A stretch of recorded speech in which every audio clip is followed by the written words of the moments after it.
ಓಂ ಶಾಂತಿ. ಇಂದಿನ ದಿನಾಂಕ 9/4/2024.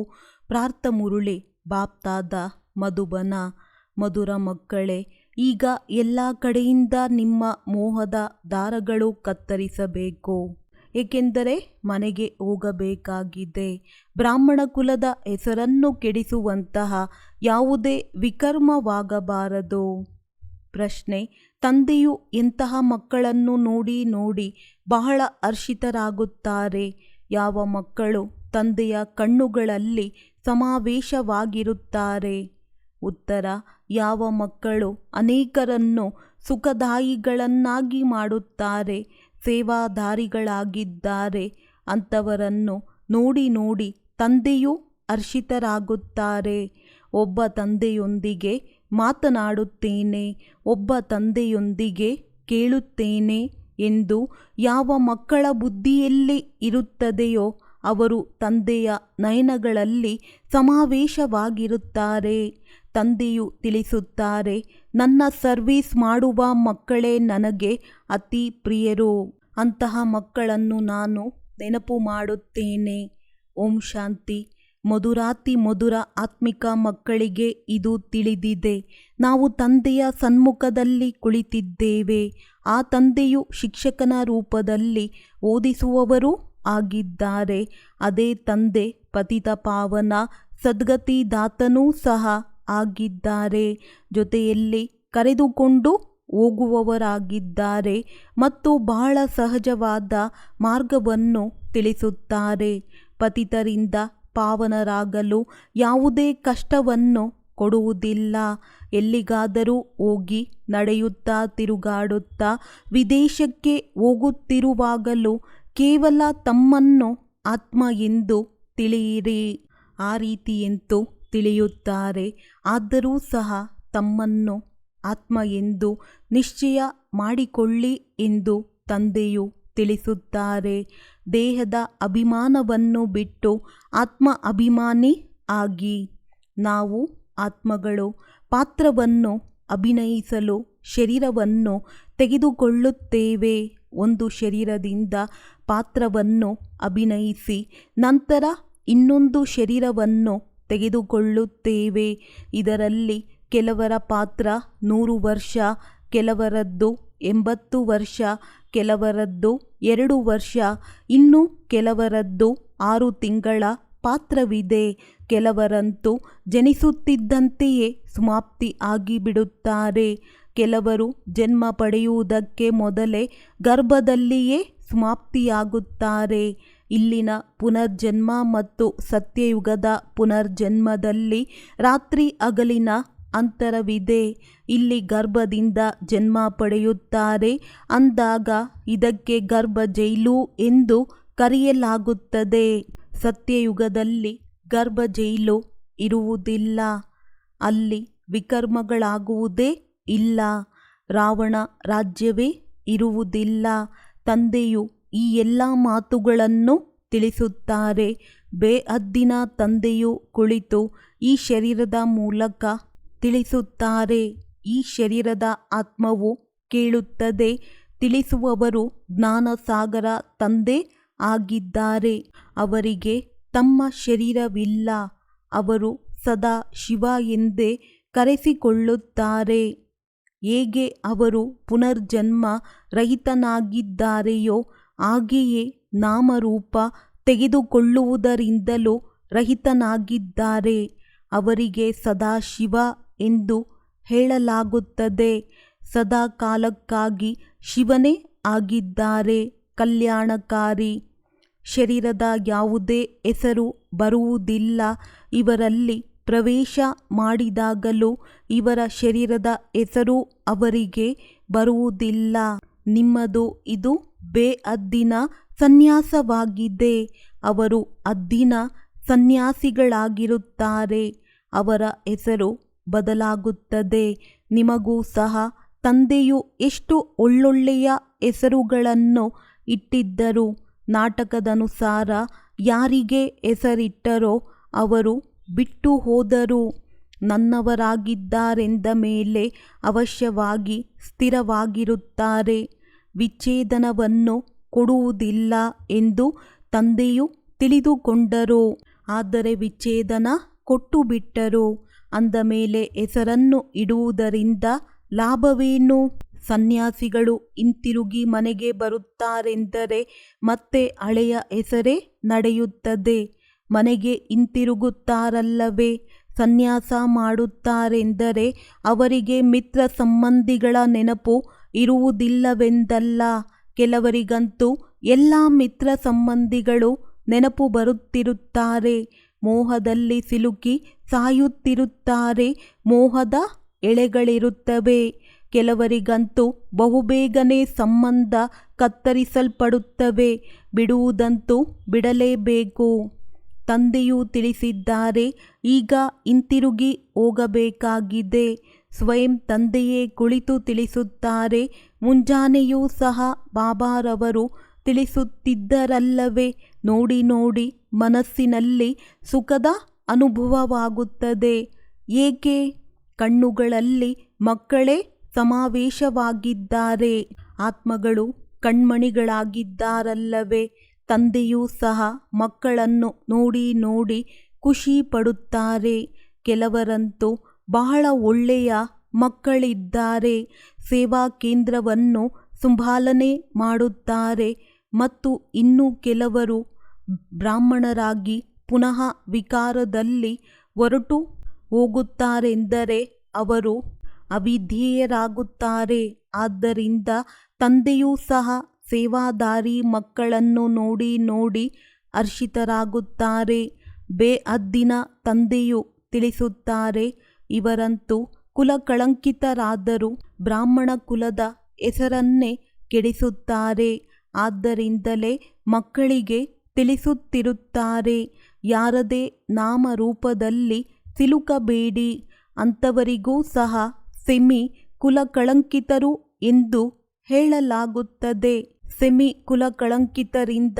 ಮತ್ತೆ ಪೂರ್ಣ ಆಗಿಬಿಡುತ್ತಾರೆ. ನಂತರ ಬರೆಯುತ್ತಾರೆ, ಬಾಬಾ, ನಾವು ಬಿದ್ದು ಹೋದೆವು, ಮುಖವನ್ನು ಕಪ್ಪು ಮಾಡಿಕೊಂಡೆವು, ಮಾಯೆಯು ಮೋಸ ಮಾಡಿತು. ಮಾಯೆಯ ಬಿರುಗಾಳಿಗಳು ಬಹಳ ಬರುತ್ತವೆ.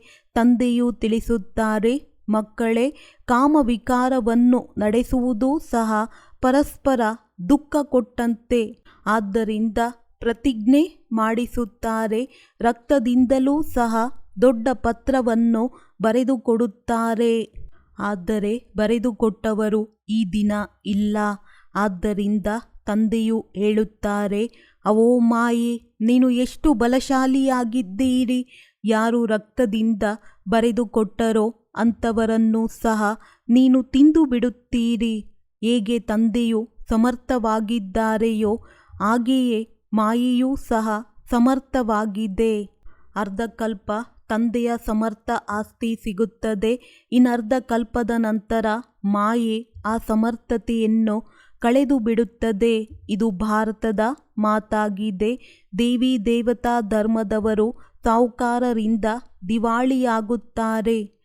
ಈಗ ನೀವು ಲಕ್ಷ್ಮೀನಾರಾಯಣರ ಮಂದಿರಕ್ಕೆ ಹೋದರೆ ನಿಮಗೆ ಆಶ್ಚರ್ಯವೆನಿಸುತ್ತದೆ.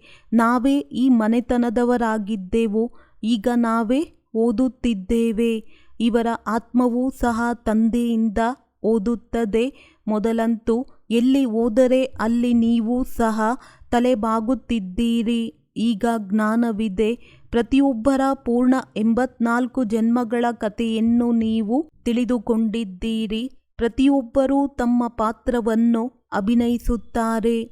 ತಂದೆಯು ತಿಳಿಸುತ್ತಾರೆ, ಮಕ್ಕಳೇ, ಸದಾ ಹರ್ಷಿತರಾಗಿರಿ. ಇಲ್ಲಿನ ಹರ್ಷಿತತನದ ಸಂಸ್ಕಾರವನ್ನು ಜೊತೆ ತೆಗೆದುಕೊಂಡು ಹೋಗುತ್ತೀರಿ. ನಾವು ಏನಾಗುತ್ತೇವೆ ಎಂದು ತಮಗೆ ಗೊತ್ತಿದೆ. ಬೇಅದ್ದಿನ ತಂದೆಯು ನಮಗೆ ಈ ಆಸ್ತಿಯನ್ನು ಕೊಡುತ್ತಿದ್ದಾರೆ. ಮತ್ಯಾರು ಕೊಡಲು ಸಾಧ್ಯವಿಲ್ಲ. ಈ ಲಕ್ಷ್ಮೀನಾರಾಯಣರು ಎಲ್ಲಿ ಹೋದರು ಎಂದು ತಿಳಿದಿರುವಂತಹ ಮನುಷ್ಯರು ಒಬ್ಬರೂ ಇಲ್ಲ.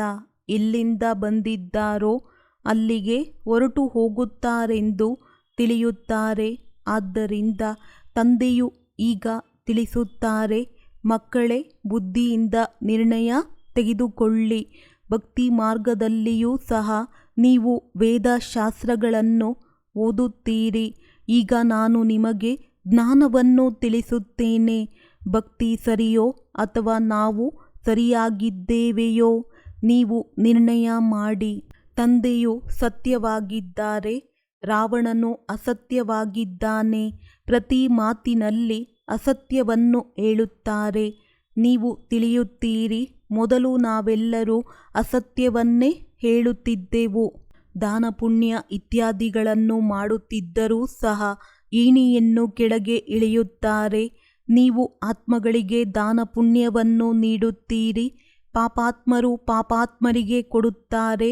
ಅಂದ ಮೇಲೆ ಪುಣ್ಯಾತ್ಮರು ಹೇಗಾಗುತ್ತಾರೆ? ಸತ್ಯಯುಗದಲ್ಲಿ ಆತ್ಮಗಳ ಲೇವಾದೇವಿ ಇರುವುದೇ ಇಲ್ಲ. ಇಲ್ಲಂತೂ ಲಕ್ಷಾಂತರ ರೂಪಾಯಿಗಳ ಸಾಲವನ್ನು ತೆಗೆದುಕೊಳ್ಳುತ್ತಿರುತ್ತಾರೆ. ಈ ರಾವಣ ರಾಜ್ಯದಲ್ಲಿ ಹೆಜ್ಜೆ ಹೆಜ್ಜೆಯಲ್ಲಿ ಮನುಷ್ಯರಿಗೆ ದುಃಖವಿದೆ. ಈಗ ನೀವು ಸಂಗಮ ಯುಗದಲ್ಲಿದ್ದೀರಿ. ನಿಮ್ಮ ಹೆಜ್ಜೆ ಹೆಜ್ಜೆಯಲ್ಲಿ ಪದಮದಷ್ಟು ಸಂಪಾದನೆ ಇದೆ. ದೇವತೆಗಳು ಪದಮಾಪತಿಗಳಾದರು ಹೇಗೆ? ಇದು ಯಾರಿಗೂ ಗೊತ್ತಿಲ್ಲ. ಸ್ವರ್ಗವಂತೂ ಅವಶ್ಯವಾಗಿತ್ತು, ಅದರ ಚಿಹ್ನೆಗಳಿವೆ. ಬಾಕಿ ಅವರಿಗೆ ನಾವು ಇಂದಿನ ಜನ್ಮದಲ್ಲಿ ಯಾವ ಕರ್ಮ ಮಾಡಿದ ಕಾರಣ ಈ ರಾಜ್ಯ ಸಿಕ್ಕಿತು ಎಂದು ತಿಳಿದೇ ಇರುವುದಿಲ್ಲ. ಅದಂತೂ ಹೊಸ ಸೃಷ್ಟಿಯಾಗಿದೆ. ಅಲ್ಲಿ ವ್ಯರ್ಥ ವಿಚಾರಗಳೇ ಬರುವುದಿಲ್ಲ. ಆದ್ದರಿಂದ ಅದಕ್ಕೆ ಸುಖಧಾಮವೆಂದು ಹೇಳಲಾಗುತ್ತದೆ. ಇದು 5000 ವರ್ಷಗಳ ಮಾತಾಗಿದೆ. ನೀವು ಈಗ ಸುಖಕ್ಕಾಗಿ ಪಾವನರಾಗಲು ಓದುತ್ತೀರಿ. ತಂದೆಯು ಬಹಳಷ್ಟು ಯುಕ್ತಿಗಳನ್ನು ತಿಳಿಸುತ್ತಾರೆ ಮತ್ತು ಬಹಳ ಚೆನ್ನಾಗಿ ತಿಳಿಸುತ್ತಾರೆ. ಶಾಂತಿಧಾಮವು ಆತ್ಮಗಳಿರುವ ಸ್ಥಾನವಾಗಿದೆ. ಅದನ್ನು ಮಧುರ ಮನೆ ಎಂದು ಹೇಳಲಾಗುತ್ತದೆ. ಹೇಗೆ ವಿದೇಶದಿಂದ ಬರುವಾಗ ನಾವೀಗ ಮಧುರ ಮನೆಗೆ ಹೋಗುತ್ತೇವೆ ಎಂದು ತಿಳಿಯುತ್ತಾರೆ, ಅದೇ ರೀತಿ ನಿಮ್ಮ ಮನೆ ಶಾಂತಿಧಾಮವಾಗಿದೆ. ತಂದೆಯೂ ಸಹ ಶಾಂತಿಯ ಸಾಗರರಾಗಿದ್ದಾರಲ್ಲವೇ? ಯಾರ ಪಾತ್ರ ಅಂತ್ಯದಲ್ಲಿ ಇರುತ್ತದೆಯೋ ಅವರು ಎಷ್ಟೊಂದು ಶಾಂತಿಯಲ್ಲಿ ಇರಬಹುದು. ತಂದೆಯದು ಬಹಳ ಚಿಕ್ಕ ಪಾತ್ರವೆಂದು ಹೇಳಬಹುದು. ಈ ನಾಟಕದಲ್ಲಿ ನಿಮ್ಮದು ನಾಯಕ ನಾಯಕಿಯ ಪಾತ್ರವಾಗಿದೆ. ನೀವು ವಿಶ್ವದ ಮಾಲೀಕರಾಗುತ್ತೀರಿ. ಈ ನಶೆಯು ಎಂದೂ ಯಾರಲ್ಲಿಯೂ ಇರಲು ಸಾಧ್ಯವಿಲ್ಲ. ಮತ್ಯಾರ ಅದೃಷ್ಟದಲ್ಲಿಯೂ ಸ್ವರ್ಗದ ಸುಖವಿಲ್ಲ. ಇದು ತಾವು ಮಕ್ಕಳಿಗೆ ಸಿಗುತ್ತದೆ. ಯಾವ ಮಕ್ಕಳನ್ನು ತಂದೆಯು ನೋಡುತ್ತಾರೆ, ಬಾಬಾ ನಿಮ್ಮೊಂದಿಗೆ ಮಾತನಾಡುತ್ತೇನೆ, ನಿಮ್ಮೊಂದಿಗೆ ಹೇಳುತ್ತೇನೆ ಎಂದು ಹೇಳುತ್ತಾರೆಯೋ ಅಂತಹ ಮಕ್ಕಳನ್ನು ನೋಡಿ. ನಾನು ನೀವು ಮಕ್ಕಳನ್ನು ನೋಡಿ ನೋಡಿ ಬಹಳ ಹರ್ಷಿತನಾಗುತ್ತೇನೆ ಎಂದು ತಂದೆಯು ಹೇಳುತ್ತಾರೆ. ನಾನು 5000 ವರ್ಷಗಳ ನಂತರ ಬಂದಿದ್ದೇನೆ. ನಾನು ಮಕ್ಕಳನ್ನು ದುಃಖಧಾಮದಿಂದ ಸುಖಧಾಮಕ್ಕೆ ಕರೆದುಕೊಂಡು ಹೋಗುತ್ತೇನೆ. ಏಕೆಂದರೆ ಕಾಮಚಿತೆಯನ್ನು ಏರುತ್ತಾ ಏರುತ್ತಾ ಸುಟ್ಟು ಭಸ್ಮವಾಗಿ ಬಿಟ್ಟಿದ್ದಾರೆ. ಈಗ ಹೋಗಿ ಅಂಥವರನ್ನು ಸ್ಮಶಾನದಿಂದ ಹೊರ ತೆಗೆಯಬೇಕಾಗಿದೆ. ಎಲ್ಲ ಆತ್ಮಗಳು ಹಾಜರಿದ್ದಾರೆ ಅಲ್ಲವೇ? ಅವರನ್ನು ಪಾವನರನ್ನಾಗಿ ಮಾಡಬೇಕಾಗಿದೆ. ತಂದೆಯು ಹೇಳುತ್ತಾರೆ, ಮಕ್ಕಳೇ, ವಿದ್ಯೆಯಿಂದ ಒಬ್ಬ ಸದ್ಗುರುವನ್ನು ನೆನಪು ಮಾಡಿ ಮತ್ತೆಲ್ಲರನ್ನೂ ಮರೆಯಿರಿ. ಒಬ್ಬರೊಂದಿಗೆ ಸಂಬಂಧವನ್ನು ಇಡಬೇಕು. ನಿಮ್ಮ ಹೇಳಿಕೆಯೂ ಇದೇ ಆಗಿತ್ತು. ತಾವು ಬಂದರೆ ತಮ್ಮ ವಿನಃ ನಮಗೆ ಮತ್ಯಾರೂ ಇಲ್ಲ. ಮತದಂತೆಯೇ ನಡೆಯುತ್ತೇವೆ, ಶ್ರೇಷ್ಠರಾಗುತ್ತೇವೆ. ಸರ್ವಶ್ರೇಷ್ಠ ಭಗವಂತನೆಂಬ ಗಾಯನವಿದೆ. ಅವರ ಮತವು ಸರ್ವಶ್ರೇಷ್ಠವಾಗಿದೆ. ಸ್ವಯಂ ತಂದೆಯೇ ಹೇಳುತ್ತಾರೆ, ಈಗ ನಿಮಗೆ ಯಾವ ಜ್ಞಾನವನ್ನು ಕೊಡುತ್ತೇನೆ ಅದು ಮತ್ತೆ ಪ್ರಾಯಲೋಪವಾಗಿ ಬಿಡುತ್ತದೆ. ಭಕ್ತಿ ಮಾರ್ಗದ ಶಾಸ್ತ್ರಗಳು ಪರಂಪರೆಯಿಂದ ನಡೆದು ಬರುತ್ತದೆ. ರಾವಣನು ಸಹ ಪರಂಪರೆಯಿಂದ ನಡೆದು ಬಂದನು ಎಂದು ಹೇಳುತ್ತಾರೆ. ಅಂದಾಗ ರಾವಣನು ಯಾವಾಗಿನಿಂದ ಸುಡುತ್ತೀರಿ? ಏಕೆ ಸುಡುತ್ತೀರಿ? ಏನೂ ಗೊತ್ತಿಲ್ಲ. ಅರ್ಥವನ್ನು ತಿಳಿಯದ ಕಾರಣ ಎಷ್ಟೊಂದು ಖರ್ಚು ಮಾಡುತ್ತಾರೆ. ಅನೇಕ ಸಂದರ್ಶಕರನ್ನು ಕರೆಸುತ್ತಾರೆ. ರಾವಣನನ್ನು ಸುಡುವ ಮಹೋತ್ಸವವನ್ನು ಆಚರಿಸುತ್ತಾರೆ. ರಾವಣನನ್ನು ಯಾವಾಗಿನಿಂದ ಸುಡುತ್ತಾ ಬರುತ್ತಾರೆಂದು ನೀವು ತಿಳಿದುಕೊಳ್ಳಲು ಸಾಧ್ಯವಿಲ್ಲ. ದಿನ ಪ್ರತಿದಿನ ದೊಡ್ಡದನ್ನಾಗಿ ಮಾಡುತ್ತಾ ಹೋಗುತ್ತಾರೆ. ಇದು ಪರಂಪರೆಯಿಂದ ಬಂದಿದೆ ಎಂದು ಹೇಳುತ್ತಾರೆ. ಆದರೆ ಈ ರೀತಿ ಆಗಲು ಸಾಧ್ಯವಿಲ್ಲ. ಕೊನೆಗೂ ರಾವಣನನ್ನು ಎಲ್ಲಿಯವರೆಗೆ ಸುಡುತ್ತಾ ಇರುತ್ತಾರೆ? ನೀವಂತೂ ತಿಳಿದುಕೊಂಡಿದ್ದೀರಿ. ಇನ್ನು ಸ್ವಲ್ಪ ಸಮಯ ಮಾತ್ರ ಇದೆ. ನಂತರ ರಾವಣನ ರಾಜ್ಯವಿರುವುದೇ ಇಲ್ಲ. ಈ ರಾವಣನು ಎಲ್ಲರಿಗಿಂತ ದೊಡ್ಡ ಶತ್ರುವಾಗಿದ್ದಾನೆ. ಈ ರಾವಣನ ಮೇಲೆ ವಿಜಯ ಗಳಿಸಬೇಕಾಗಿದೆ. ಮನುಷ್ಯರ ಬುದ್ಧಿಯಲ್ಲಿ ಬಹಳ ಮಾತುಗಳಿವೆ. ನಿಮಗೆ ಗೊತ್ತಿದೆ, ಈ ನಾಟಕದಲ್ಲಿ ಕ್ಷಣ ಪ್ರತಿಕ್ಷಣ ಏನೆಲ್ಲ ನಡೆಯುತ್ತಾ ಬಂದಿದೆಯೋ ಎಲ್ಲವೂ ನಿಗದಿಯಾಗಿದೆ. ಎಷ್ಟು ಗಂಟೆ, ಎಷ್ಟು ಸಮಯ, ಎಷ್ಟು ತಿಂಗಳು ನಮ್ಮ ಪಾತ್ರ ನಡೆಯುತ್ತದೆ ಎಂದು ತಿಥಿ ತಾರೀಕು ಎಲ್ಲ ಲೆಕ್ಕವನ್ನು ನೀವು ಹೇಳಬಹುದು. ಈ ಜ್ಞಾನವೆಲ್ಲ ಬುದ್ಧಿಯಲ್ಲಿ ಇರಬೇಕು. ಇದನ್ನು ನಮಗೆ ತಂದೆಯು ತಿಳಿಸುತ್ತಾರೆ. ನಾನು ಪತಿತ ಪಾವನನಾಗಿದ್ದೇನೆ, ಪತಿತ ಪಾವನನ್ನೇ ಬಂದು ಪಾವನ ಮಾಡು ಎಂದು ನನ್ನನ್ನು ಕರೆಯುತ್ತೀರಿ ಎಂದು ತಂದೆಯು ತಿಳಿಸುತ್ತಾರೆ. ಪಾವನ ಪ್ರಪಂಚ ಶಾಂತಿಧಾಮ ಸುಖಧಾಮವಾಗಿರುತ್ತದೆ. ಈಗಂತೂ ಎಲ್ಲರೂ ಪತಿತರಾಗಿದ್ದಾರೆ. ಸದಾ ಬಾಬಾ ಬಾಬಾ ಎನ್ನುತ್ತಾ ಇರಿ. ಇದನ್ನು ಮರೆಯಬಾರದು. ಆಗ ಸದಾ ಶಿವ ತಂದೆಯ ನೆನಪಿರುತ್ತದೆ. ಇವರು ನಮ್ಮ ತಂದೆ ಆಗಿದ್ದಾರೆ. ಮೊಟ್ಟಮೊದಲು ಇವರು ನಮ್ಮ ಬೇಅದ್ದಿನ ತಂದೆಯಾಗಿದ್ದಾರೆ. ಬಾಬಾ ಎಂದು ಹೇಳುವುದರಿಂದಲೇ ಆಸ್ತಿಯ ಖುಷಿಯಲ್ಲಿ ಬರುತ್ತಾರೆ. ಕೇವಲ ಭಗವಂತ ಅಥವಾ ಈಶ್ವರ ಎಂದು ಹೇಳುವುದರಿಂದ ಎಂದು ಆಸ್ತಿಯ ವಿಚಾರಗಳು ಬರುವುದಿಲ್ಲ.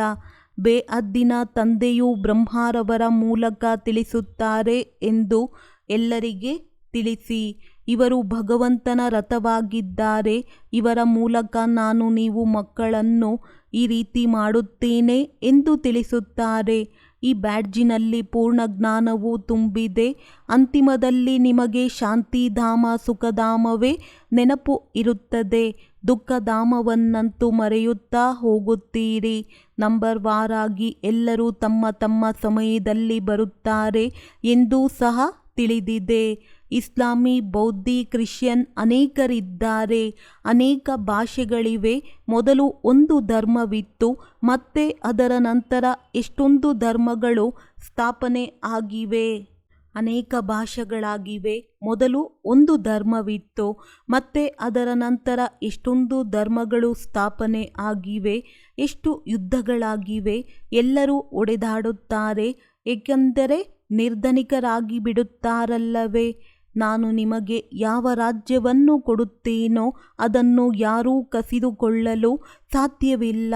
ತಂದೆ ಸ್ವರ್ಗದ ಆಸ್ತಿ ಕೊಡುತ್ತಾರೆ, ಅದನ್ನು ಯಾರೂ ಕಸಿದುಕೊಳ್ಳಲು ಸಾಧ್ಯವಿಲ್ಲ ಎಂದು ತಂದೆಯೂ ತಿಳಿಸುತ್ತಾರೆ. ಇದರಲ್ಲಿ ಅಖಂಡ ಅಟಲ ಅಡೋಲರಾಗಿರಬೇಕಾಗಿದೆ. ಮಾಯೆಯ ಬಿರುಗಾಳಿಗಳಂತೂ ಅವಶ್ಯವಾಗಿ ಬರಲಿದೆ. ಮೊದಲು ಯಾರು ಮುಂದಿರುತ್ತಾರೆಯೋ ಅವರು ಎಲ್ಲವನ್ನು ಅನುಭವ ಮಾಡುತ್ತಾರಲ್ಲವೇ. ಕಾಯಿಲೆ ಇತ್ಯಾದಿಗಳೆಲ್ಲವೂ ಸದಾ ಕಾಲಕ್ಕಾಗಿ ಸಮಾಪ್ತಿ ಆಗಲಿವೆ. ಆದ್ದರಿಂದ ಕರ್ಮಗಳ ಲೆಕ್ಕಾಚಾರ, ಕಾಯಿಲೆಗಳು ಮೊದಲಾದವು ಹೆಚ್ಚಾಗಿ ಬಂದರೆ ಅದಕ್ಕೆ ಹೆದರಬಾರದು. ಇವೆಲ್ಲವೂ ಅಂತಿಮದ್ದಾಗಿದೆ. ಮತ್ತೆ ಇವು ಇರುವುದಿಲ್ಲ. ಇವೆಲ್ಲವೂ ಈಗ ಹೆಚ್ಚಾಗಿ ಬರುತ್ತವೆ. ವೃದ್ಧರನ್ನೂ ಸಹ ಮಾಯೆ ಯುವಕರನ್ನಾಗಿ ಮಾಡಿಬಿಡುತ್ತದೆ. ಮನುಷ್ಯರು ವಾನಪ್ರಸ್ಥವನ್ನು ತೆಗೆದುಕೊಳ್ಳುತ್ತಾರೆಂದರೆ ಅಲ್ಲಿ ಸ್ತ್ರೀ ಇರುವುದಿಲ್ಲ. ಸನ್ಯಾಸಿಗಳು ಕಾಡಿಗೆ ಹೊರಟು ಹೋಗುತ್ತಾರೆ, ಅಲ್ಲಿಯೂ ಸ್ತ್ರೀ ಇರುವುದಿಲ್ಲ. ಯಾರ ಕಡೆಯೂ ನೋಡುವುದಿಲ್ಲ.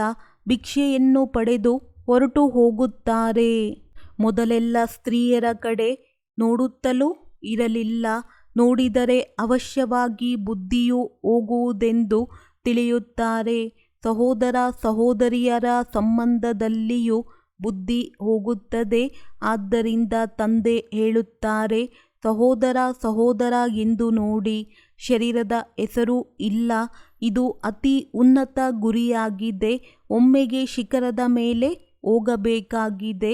ರಾಜಧಾನಿಯು ಸ್ಥಾಪನೆ ಆಗುತ್ತಿದೆ. ಇದರಲ್ಲಿ ಬಹಳ ಶ್ರಮವಿದೆ. ನಾವಂತೂ ಲಕ್ಷ್ಮೀ ನಾರಾಯಣರಾಗುತ್ತೇವೆ ಎಂದು ಹೇಳುತ್ತಾರೆ. ಅದಕ್ಕೆ ತಂದೆಯು ತಿಳಿಸುತ್ತಾರೆ, ಆಗಿರಿ, ಶ್ರೀಮತದಂತೆ ನಡೆಯಿರಿ. ಮಾಯೆಯ ಬಿರುಗಾಳಿಗಳಂತೂ ಬರುತ್ತವೆ, ಆದರೆ ಕರ್ಮೇಂದ್ರಿಯಗಳಿಂದ ಏನೂ ತಪ್ಪು ಮಾಡಬಾರದು. ದಿವಾಳಿಯಂತೂ ಆಗಿಯೇ ಆಗುತ್ತಾರೆ. ಜ್ಞಾನದಲ್ಲಿ ಬಂದಿರುವುದರಿಂದ ದಿವಾಳಿಯಾದರು ಎಂದಲ್ಲ, ಇದಂತೂ ನಡೆಯುತ್ತದೆ. ತಂದೆ ಹೇಳುತ್ತಾರೆ, ನಾನು ನಿಮ್ಮನ್ನು ಪತಿತರಿಂದ ಪಾವನರನ್ನಾಗಿ ಮಾಡುವುದಕ್ಕಾಗಿಯೇ ಬಂದಿದ್ದೇನೆ. ಮಕ್ಕಳು ಕೆಲವೊಮ್ಮೆ ಬಹಳ ಚೆನ್ನಾಗಿ ಸರ್ವಿಸ್ ಮಾಡುತ್ತಾರೆ, ಅನ್ಯರಿಗೂ ತಿಳಿಸುತ್ತಾರೆ, ಮತ್ತೆ ದಿವಾಳಿಯಾಗುತ್ತಾರೆ. ಮಾಯೆಯು ಬಹಳ ಶಕ್ತಿಶಾಲಿಯಾಗಿದೆ. ಇದರಲ್ಲಿ ಒಳ್ಳೊಳ್ಳೆಯ ಮಕ್ಕಳು ಬಿದ್ದು ಬಿಡುತ್ತಾರೆ. ತಂದೆಯು ತಿಳಿಸುತ್ತಾರೆ, ನನ್ನ ಸರ್ವಿಸ್ ಮಾಡುವಂಥ ಮಕ್ಕಳೇ ನನಗೆ ಬಹಳ ಪ್ರಿಯರಾಗಿದ್ದಾರೆ. ಯಾರು ಅನೇಕರನ್ನು ಸುಖದಾಯಿಯನ್ನಾಗಿ ಮಾಡುತ್ತಾರೆಯೋ ಅಂತಹ ಮಕ್ಕಳನ್ನು ನೆನಪು ಮಾಡುತ್ತಿರುತ್ತೇನೆ. ಒಳ್ಳೆಯದು. ಮಧುರಾತಿ ಮಧುರ ಅಗಲಿ ಹೋಗಿ ಮರಳಿ ಸಿಕ್ಕಿರುವಂತಹ ಮಕ್ಕಳಿಗೆ ಪ್ರೀತಿಯ ಮಾತ್ಪಿತಾ ಬಾಪ್ತಾದರವರ ನೆನಪು, ಪ್ರೀತಿ ಹಾಗೂ ಸುಪ್ರಭಾತ. ಆತ್ಮೀಯ ಮಕ್ಕಳಿಗೆ ಆತ್ಮೀಯ ತಂದೆಯ ನಮಸ್ತೆ. ಧಾರಣೆಗಾಗಿ ಮುಖ್ಯ ಸಾರ: ಯಾರದೇ ನಾಮರೂಪದಲ್ಲಿ ಸಿಲುಕಿ ಕುಲಕಳಂಕಿತರಾಗಬಾರದು. ಮಾಯೆಯ ಮೋಸದಲ್ಲಿ ಬಂದು ಪರಸ್ಪರ ದುಃಖವನ್ನು ಕೊಡಬಾರದಾಗಿದೆ. ತಂದೆಯಿಂದ ಸಮರ್ಥತೆಯ ಆಸ್ತಿಯನ್ನು ಪಡೆಯಬೇಕು. ಸದಾ ಹರ್ಷಿತರಾಗಿರುವ ಸಂಸ್ಕಾರವನ್ನು ಇಲ್ಲಿಂದಲೇ ತುಂಬಿಸಿಕೊಳ್ಳಬೇಕಾಗಿದೆ. ಈಗ ಪಾಪಾತ್ಮರೊಂದಿಗೆ ಕೊಡುವುದು ತೆಗೆದುಕೊಳ್ಳುವುದು ಮಾಡಬಾರದು. ಕಾಯಿಲೆಗಳಿಗೆ ಹೆದರಬಾರದು. ಎಲ್ಲ ಲೆಕ್ಕಾಚಾರವನ್ನು ಈಗಲೇ ಸಮಾಪ್ತಿ ಮಾಡಿಕೊಳ್ಳಬೇಕು. ವರದಾನ: ವಿಲ್ ಪವರ್ ಮೂಲಕ ಸೆಕೆಂಡ್ನಲ್ಲಿ ವ್ಯರ್ಥಕ್ಕೆ ಫುಲ್ ಸ್ಟಾಪ್ ಹಾಕುವಂತಹ ಅಶರೀರಿ ಭವ. ಸೆಕೆಂಡ್ನಲ್ಲಿ ಅಶರೀರಿ ಆಗಲು ಅಡಿಪಾಯ. ಇದು ಬೇಹದ್ದಿನ ವೈರಾಗ್ಯ ವೃತ್ತಿಯಾಗಿದೆ. ಈ ವೈರಾಗ್ಯ ಇಂತಹ ಯೋಗ್ಯ ಧರಣಿಯಾಗಿದೆ. ಅದರಲ್ಲಿ ಏನೇ ಹಾಕಿದರೂ ಫಲ ತಕ್ಷಣ ಬಿಡುವುದು. ಆದ್ದರಿಂದ ಈಗ ಇಂತಹ ವಿಲ್ ಪವರ್ ಇರಲಿ. ಯಾವುದು ಸಂಕಲ್ಪ ಮಾಡಿದೊಡನೆ ವ್ಯರ್ಥ ಸಮಾಪ್ತಿ. ಆಗ ಸೆಕೆಂಡ್ನಲ್ಲಿ ಸಮಾಪ್ತಿಯಾಗಿ ಬಿಡಬೇಕು. ಯಾವಾಗ ಬೇಕೋ, ಎಲ್ಲಿ ಬೇಕೋ, ಯಾವ ಸ್ಥಿತಿಯಲ್ಲಿ ಬೇಕೋ ಸೆಕೆಂಡ್ನಲ್ಲಿ ಸೆಟ್ ಮಾಡಿ ಸೇವೆ ಸೆಳೆಯಬಾರದು. ಸೆಕೆಂಡ್ನಲ್ಲಿ ಫುಲ್ ಸ್ಟಾಪ್ ಹಾಕಬೇಕು. ಆಗ ಸಹಜವಾಗಿ ಅಶರೀರಿಗಳಾಗಿ ಬಿಡುವಿರಿ. ಸ್ಲೋಗನ್: ತಂದೆ ಸಮಾನ ಆಗಬೇಕಾದರೆ ಕೆಟ್ಟಿರುವುದನ್ನು ಸರಿಪಡಿಸುವಂಥವರಾಗಿ. ಒಳ್ಳೆಯದು. ಓಂ ಶಾಂತಿ.